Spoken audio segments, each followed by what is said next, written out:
Bon, c'est le temps de repiquer les tomates. Alors, les tomates ont été semées là-dedans, comme je vous montrais dans l'autre capsule, dans des petits godets comme ça. Alors, j'ai une variété par godet, en fin de compte. Alors, comme vous voyez, là, ils sont toutes pêle-mêle, mais ils sont juste au bon stade pour être transplantés. Vous voyez la grosseur, là? Entre autres, ils ont leurs feuilles. Ils ont commencé à faire leurs vraies feuilles, là. Ça, c'était les cotylédons. Et puis là, ils font leurs vraies feuilles, fait que c'est le bon stade pour les transplanter. Ça pourrait être fait un peu plus tôt aussi, là. Il y en a qui sont moins développés, comme je vais vous montrer ici, là. Vous voyez? Ceux-là ici sont tout petits, là. Mais c'est pas grave, ça se repique pareil, là. Pas de trouble, là, pour ça, là. Il n'y a pas d'inquiétude à repiquer des plants trop petits. Vous êtes plutôt mieux de repiquer tout plus petit que trop gros, parce que plus gros, il y a plus de bris de racines à ce moment-là. OK? Alors moi, c'est pas mal limite, là. Normalement, je les repique un peu avant ça, là. Mais c'est encore bon comme ça. Parce que là, vous voyez, il y a beaucoup de racines. Alors, on émiette ça tranquillement. On ne tire pas dessus. OK? Vous taponnez tranquillement la motte. Vous secouez ça comme ça. Tout simplement. Puis là, vous les avez, vos plants. OK? Si vous tirez dessus, là, vous allez tout arracher les racines. Alors là, comme ça, ils ont toutes les racines. OK? Là, à ce moment-là, on les sépare. Vous voyez, on branle tout le temps un petit peu, là, pour... comme ça, on avait la tremblote, là. Hein? Comme ça, on faisait du Parkinson. Ceux qui font du Parkinson, là, c'est commode pour démêler des plants. Parce que c'est ça qu'il faut faire. Il faut vibrer, il faut branler, là. Alors, ça décolle les racines, ça enlève le surplus de terre. Vous voyez, ça, c'en est un petit plant. Il est repiquable, facilement. Il n'y a pas beaucoup de racines, mais pas grave, ça va reprendre, ça. Il n'y a pas de trouble. Alors, là, moi, je repique ça dans des pots comme ça, ici. C'est des pots de 5 pouces. OK? Ils sont noirs, mais ça peut être vert, c'est pas grave, là.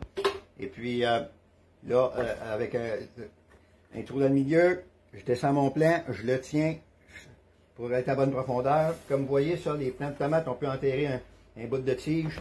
Toute la tige, il y a lieu pour amener ça jusqu'au cotylédon. OK?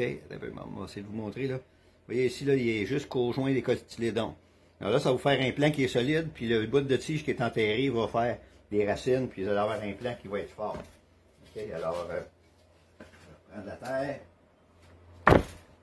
On prend un autre petit plant, on fait un trou dans le milieu, on descend ça, on squeeze la terre, et voilà. OK, c'est pas plus long que ça. Alors, bon repiquage. Alors, bonjour, aujourd'hui, je vais vous montrer le deuxième repiquage de mes tomates. Les tomates ici, vous les voyez comment elles sont rendues. Ils avaient été repiqués dans des petits multicellules comme ça. Alors là, maintenant, je vais les planter dans du plus gros pot. Vous voyez, regardez les belles racines qui sont sorties partout, là. Alors là, c'est le temps de changer de pot. Alors, ils vont finir leur croissance, avant que je les mette dans le jardin, ils vont finir leur croissance dans ces pots-là.